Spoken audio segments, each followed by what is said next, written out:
Hey folks, another tutorial. This one's gonna be on a tilt EQ, which I often use as an alternative to a high pass filter, which is often what we would use in order to get rid of low frequencies inside of a vocal or other instruments. I use it the most with a vocal.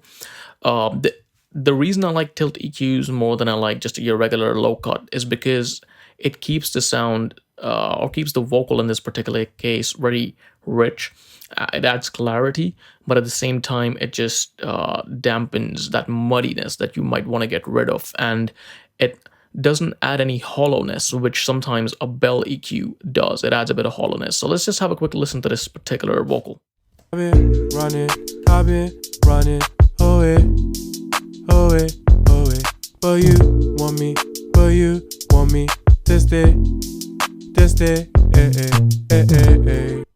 So as soon as I hear it, it's a good sounding vocal, but it does have, stuff around the 200 hertz if you have a listen. I've been running. So a bit below 200, around like 150 and 300, that needs taming. So usually what you would do is just get a regular EQ and sweep until you can get rid of some of it. I've been running away, away, away.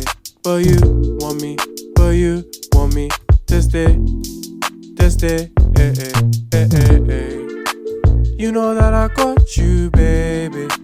You know that I do you right. All the other issues. And as you can hear, that does get rid of the low frequencies and the rumble. It makes the vocal less muddy, but it also makes it hollow. So a better alternative that I find is to use something like a tilt EQ, which I'm just going to mute this one here. And I have an EQ, which is specifically a tilt EQ. This is what a tilt EQ actually looks like. I have to play the audio.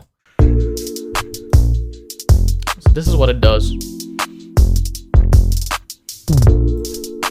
So you can basically select a cutoff frequency, a point where you feel, it's maybe you need to get rid of stuff, and then a point from which you want to boost some stuff. And what this does to a vocal in this particular case is it adds clarity, but at the same time, it gets rid of the mud. So let's have a listen.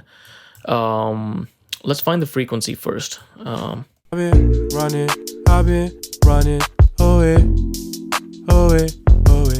But you. So till like about 500, I can hear, it could do with some ducking.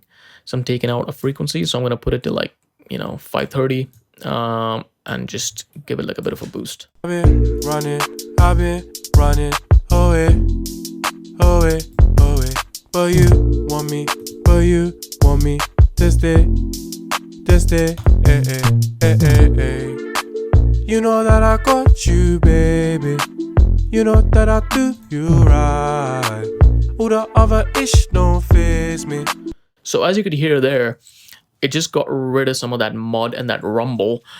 It made the vocal sit inside the track a bit more, but at the same time, it gave it clarity.